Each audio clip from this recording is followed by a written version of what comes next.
সীমা রানী, যার অবস্থান নওগাঁ, রাজশাহী। উনি একটি পোস্টে বলেছেন, শখ বা ইচ্ছা সবারই থাকে। কেহ কেউ হয়তো প্রকাশ করে, আবার কেহ কেউ অর্থের অভাবে হয়তো সেই সুন্দর শখটিকে হারিয়ে ফেলে।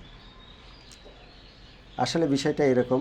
তাই আমি বলতে চাই যে ছোট ছোট শখগুলো, যে শখগুলো সাধারণত সবাই পূরণ করা সম্ভব, এই শখগুলো পূরণ করা উচিত। অসংখ্য অসংখ্য ধন্যবাদ আপনাকে। আপনি সুন্দর একটি পোস্ট দিয়েছেন।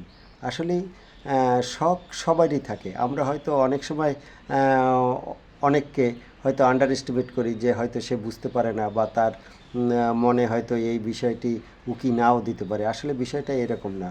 শখ বা সদিচ্ছা বা নিজেকে প্রকাশ করার জন্য, নিজেকে মার্জিত করার জন্য সবারই একটা ইচ্ছা থাকে। হয়তো অনেকে অর্থের অভাবে বা সময়ের অভাবে পেরে ওঠে না।